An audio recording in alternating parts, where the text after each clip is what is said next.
السلام عليكم ورحمة الله وبركاته. هلا فيكم في فيديو جديد في قناتنا ذا هاكر. في هذا الفيديو راح اوريكم 3 جلتشات، هو مش جلتشات يعني حركات كذا مميزة، يعني تقدر تسويها يكون شكلك مميز كذا قدام زمايلك وكذا. ونبدأ مع اول واحد. كل ما تحتاجه هو سيارة سبورت كذا والبنزين، هذا قالوا البنزين هذا.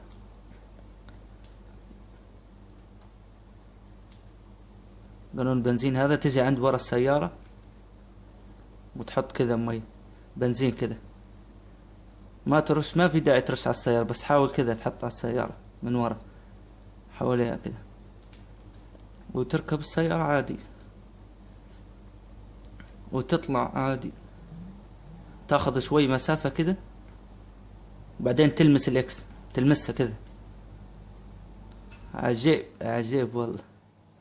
هذا ما ادري اللعبة عملتها بسبب معين او شيء، يعني اكيد هم ممكن كانوا بينزلوها في ابديت او شيء كذا، يعني ما بتكون من فراغ كذا. بتنجح يعني مع اي سيارة. ما في داعي تحط على السيارة والا حتنحرق السيارة، يعني تحط ورا كذا تلمسها شوي للسيارة عادي، ما في مشكلة. شوف، تاخذ شوي مسافة كذا وتلمس الاكس، يبقى شكلك عجيب. يشوفوك في السيشن في اللعبة جو يقول لك هذا ايش مسوي ايش مسوي. يلا نروح على الجلتش الثاني. وفي الجلتش الثاني كيف تقدر تجيب هذه الشعلة بتاعت الاير سترايك في المير وذر. كيف تقدر تجيب كمية كبيرة منها؟ تاخذ تقريبا 25 كذا، انا عندي 2 الحين. يعني تقدر تاخذ، كل ما عليك هو شيء بسيط جدا. طلع التليفون، تتصل على ميري وذرز،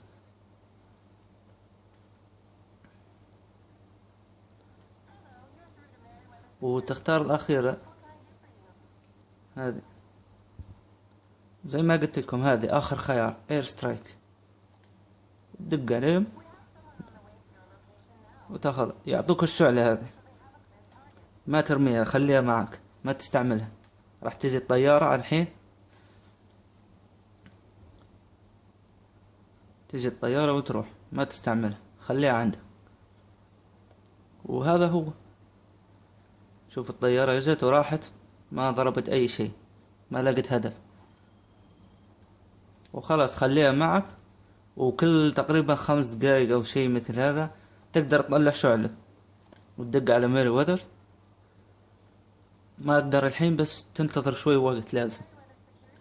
شوف لازم انتظر 4 دقايق تقريبا، يعني كل 4 دقايق سويها مرة. وخوض 20 أو 25 تقريبا شعلات كذا.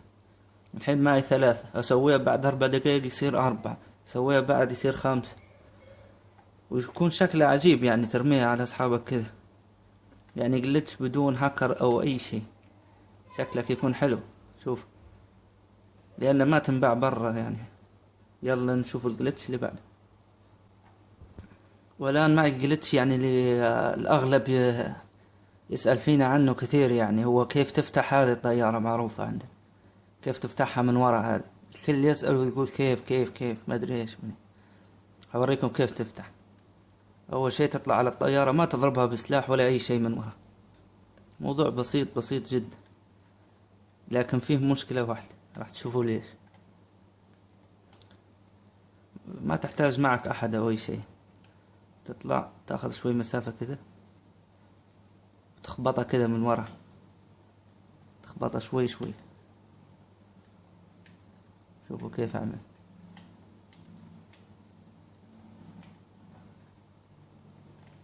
تخبطها شوي شوي من ورا.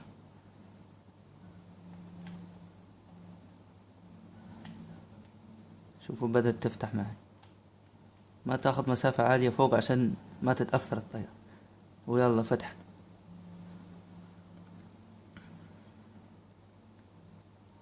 شوف، لكن مشكلة هذا الجلتش هو شيء واحد، مثلا تحاول تدخل ما تقدر، ما تقدر.